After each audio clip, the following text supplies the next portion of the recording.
Dr. Danks is an alumnus of UC San Diego, so happy homecoming to you too. And he's a professor of data science, philosophy, and policy here at UC San Diego. So note the theme about just how interdisciplinary our appointments, the work we do, is woven into our structure. His research interests range widely across AI and machine learning, philosophy, and cognitive science. Dr. Danks has examined the ethical, psychological, and policy issues around AI and robotics across multiple sectors, including transportation, healthcare, privacy, and security. He has also done significant research in computational cognitive science and developed multiple novel causal discovery AI algorithms.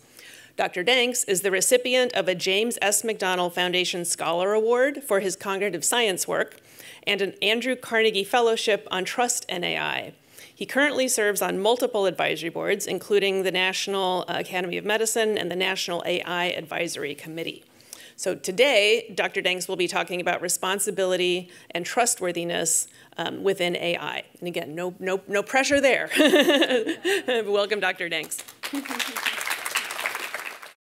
So thank you, Vice Chancellor Picasa, for that introduction. And since the National AI Advisory Committee was mentioned, I have a legal obligation to say everything I say is my own personal views and does not represent the views of the NIAC. So I want to start by noting, I think, in the previous talk, all of the amazing amounts of work that's being done to bring data together to benefit people, and the importance of thinking about how we can make sure that the data really does make a positive difference in people's lives. It's not hard to imagine the sort of dystopian scenario in which we bring together all of these data and it goes very badly, or it's used not to benefit people's health, but rather to deny them access to health, perhaps because we suddenly realize, oh, if we care for this person, it's going to be very expensive. And so we need to make sure that we're not doing those things.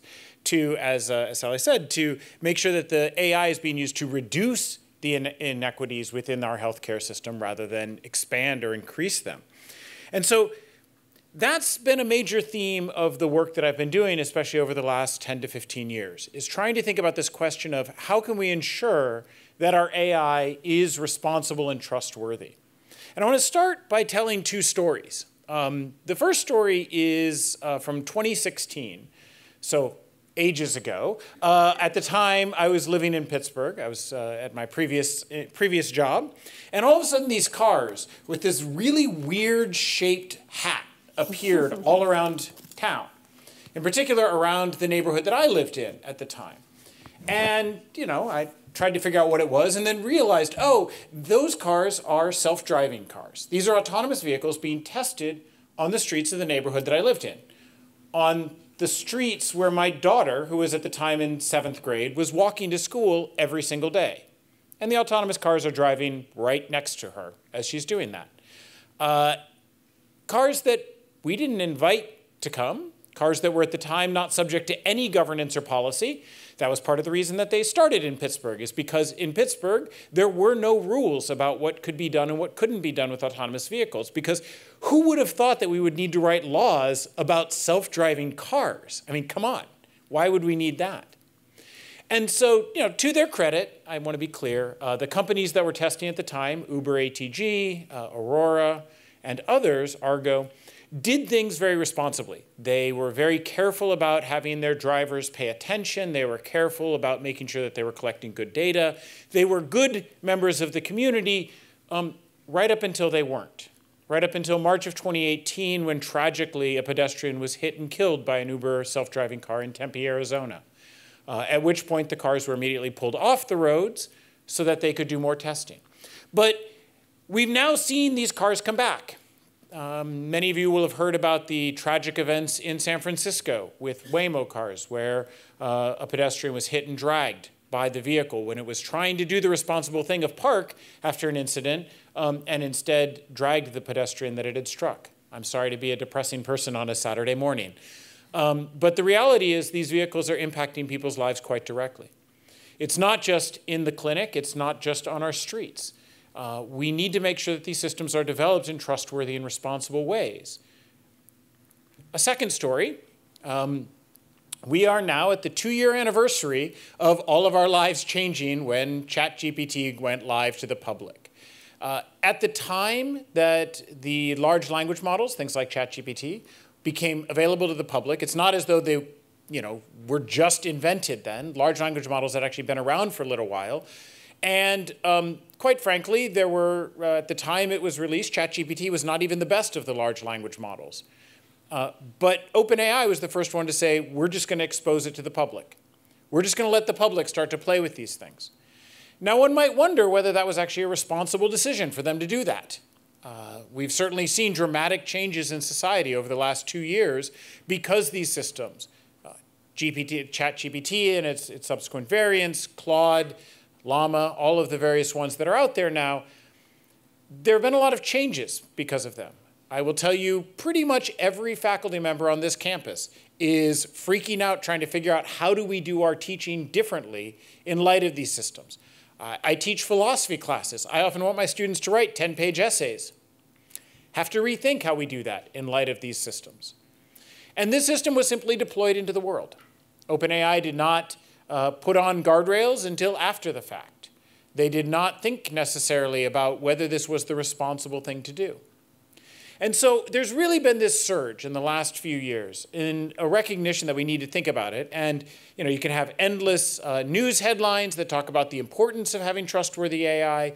It has in fact even risen to the level of federal policy. So 2 different executive orders, one under the first Trump administration, one under the Biden administration, that have declared that it is the policy of the US federal government that all uses of AI by the government should be trustworthy.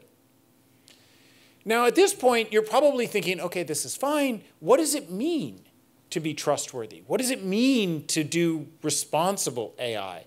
How is that different from what we're doing anyway? And for many years, the effort that I and many others put into this question was exactly on a kind of definitional question. How do we define trustworthy AI? And what we've realized, I think, in the last 5 years is that was a bit of a mistake. It's important for us to think about what is it to be trustworthy AI. But it's also important not just to think about the goal, but to come up with very practical steps of how we get from where we are right now to that goal. How do we change things? How do we change the practices that we have? How do we change the methods that we use so that we're just building things the right way the first time instead of having to revise them? So I want to take, in the remaining time, to talk a little bit about the work that's come out of my group, looking at exactly this question. What are the practices, the people, the principles, the processes that we need to be using in order to ensure that the AI systems that we develop really are responsible and trustworthy, that they really are done in the right ways? So the first thing to say is these, although the title makes it look like they're distinct categories, they really aren't. One of the things to realize is that it's a kind of all of us effort to make sure that we have ethical, responsible, trustworthy AI. So for example, one of the things we've been working on is a policy question, and I apologize, I'm giving words, not pictures. It turns out policy is really hard to do pictures. I can't show you cool graphs for policy. But one of the things we've worked on, and that we're working to get accepted in a few different governmental entities right now, is working on developing methods for what we call dynamic certification. So there was mention of the FDA having certified an autonomous AI system for diagnosis of diabetic retinopathy. But how do we certify those self-driving cars? How do we decide that it's okay for them to be on the roadways or not okay to have them on the roadways? Well, the challenge is that most of the ways that we do certification in the United States and even worldwide is we say, here's the standard, meet the standard, and you can use it. But that doesn't work for AI, because the whole point of AI is we want to be surprised. We want our AI systems to come up with something clever and new that never would have occurred to us. Because if all they ever do is exactly what we would have done, I mean, I guess there's some efficiency gains, but then we didn't really need fancy AI to do it. The whole goal of AI is to be pleasantly surprised. But how do you certify something that you know is going to do things you never expected it to do? So that's what we've been developing, is a policy framework and accompanying software tools that can be used to dynamically certify, where we say, we're going to approve the use of this self-driving car in these contexts. I mean, right now, self-driving cars are better than human drivers in well-lit conditions on well-marked roads on freeways. Humans are terrible on freeways. None of us should be driving on freeways, especially not for long distances. We don't react fast enough, we fall asleep, and we do all of these other things that are really dangerous. And they're all things that AI is really good at avoiding.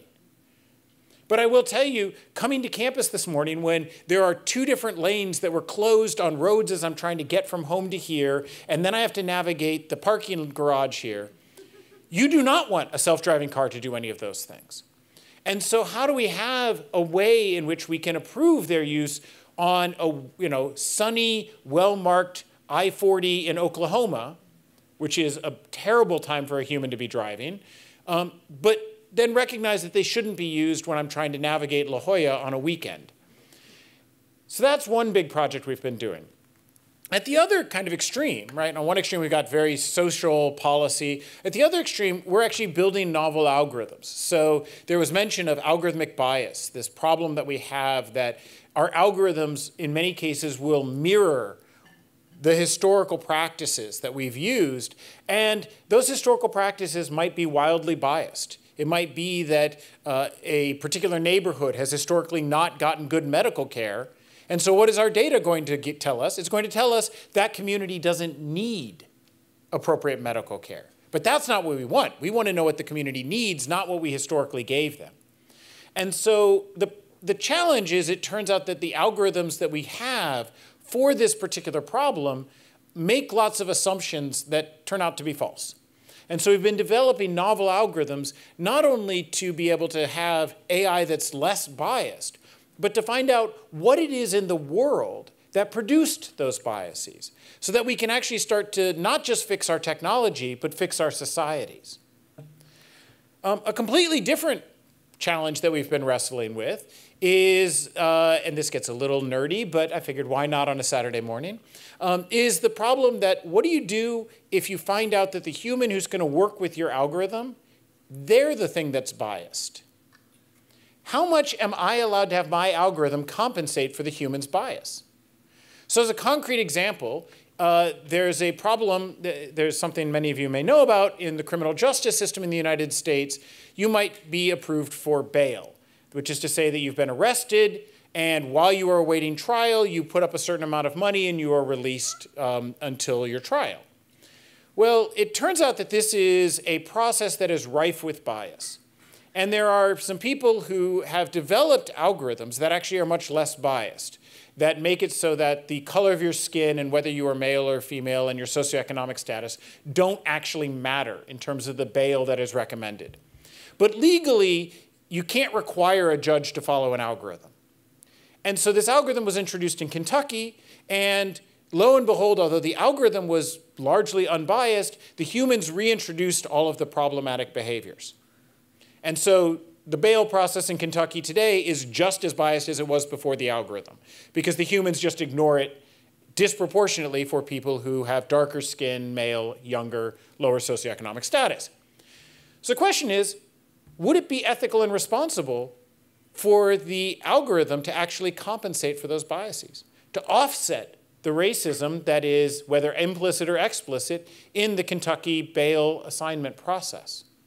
And so we're trying to develop methods for us to know when would it be responsible, when would it be a way to build trust in communities in the AI systems that are getting deployed. And of course, there's a host of other problems, but I'm getting a little bit of a glare, so I will have to end it here and say thank you for coming out and enjoy your homecoming weekend. And we really are trying to make it so that at the end of the day, all of these AI systems are responsible and can be trusted. Thanks.